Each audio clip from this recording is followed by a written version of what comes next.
Oui, parfaitement. Il faut le dire que la démocratie sénégalaise doit être repensée, reconstruite. Ce qui se passe, c'est que le passé politique récent nous a montré que des candidatures ont été écartées.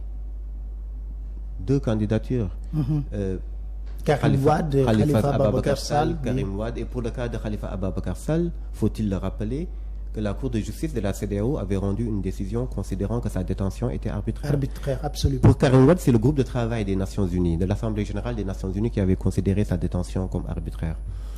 Ce n'est pas bien pour l'image de notre démocratie de poursuivre dans cette entreprise de liquidation et de sélection. Ce n'est pas bien pour notre démocratie de choisir des candidats à la compétition. Ce n'est pas bien pour notre démocratie, ce n'est pas respectueux des droits de l'homme, ce n'est pas respectueux des droits fondamentaux. Pour en revenir un peu au cas de M. Ousmane Sonko, savez-vous qu'en 2010, Pape Alé, il y a eu la Commission africaine qui a voté une résolution sur l'abrogation de toute condamnation pour délit de diffamation, surtout lorsqu'il s'agit d'autorités politiques. Le Sénégal a rendez-vous en 2024 avec son destin, avec son histoire. Les juges constitutionnels, et c'est une phrase que j'ai pu dire dans ma lettre, les juges constitutionnels et même la Cour suprême doivent faire rencontrer la normativité juridique à la normativité sociale.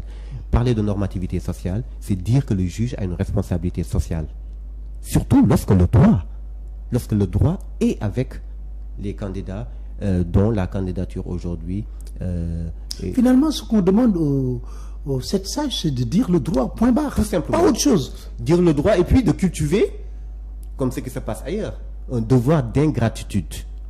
Et dans le cadre de la séparation des pouvoirs, de remettre l'administration à sa place. Mais bien sûr. Vous savez, il y a l'article 16 de la Déclaration des droits de l'homme et du citoyen qui a été préambulisé au Sénégal et donc il y a une valeur constitutionnelle qui dit, très simplement, toute société dans laquelle la garantie des droits n'est pas assurée, la garantie des droits n'est pas assurée, ni la séparation des pouvoirs n'a point de constitution.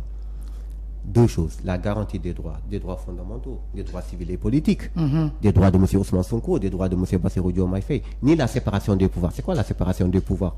En l'espèce, c'est une DGE, autorité administrative, qui ne respecte pas une décision de justice.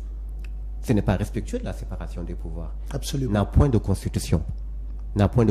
Oui, on peut avoir une constitution, instrumentum. On peut avoir une constitution, acte matériel. Mais une constitution sociale, c'est le respect des droits fondamentaux. N'a point de constitution, c'est n'a point d'état de droit. Donc, effectivement, à travers le respect du droit, il s'agit de construire un état de droit. Et c'est le défi que le Conseil constitutionnel et la Cour suprême doivent relever. Alors, aujourd'hui, et si on a une déception par rapport à ça, c'est quand même l'effondrement, je dirais, de ce qui restait de l'espoir quand même d'avoir un État. Je dirais même pas un État de droit, mais un État. Oui, et je n'ose même pas penser aux conséquences éventuelles, aux conséquences terribles pour notre État de droit, si cette chose-là arrivait à se produire. En Afrique de l'Ouest, on est dans un espace, une aire géographique territoriale qui est déstabilisée par une forme d'instabilité, par des ruptures de l'ordre constitutionnel, déstabilisée par des coups d'État, déstabilisée par des atteintes assez marquantes, assez caractérisées à l'état de droit. Le Sénégal n'a pas connu, depuis les indépendances, une rupture de l'ordre constitutionnel. Le Sénégal, malgré toutes les imperfections, toutes les incomplétudes... On a juste connu des tripatouillages, peut-être. Oui, parfaitement. Des tripatouillages. Voilà, ce serait peut-être là la goutte d'eau de trop. Ce serait le tripatouillage de trop. Ce serait l'atteinte de trop. Ce serait la méconnaissance au droit de trop. Ce serait le fait de piétiner cet état de droit, ce serait l'acte de trop.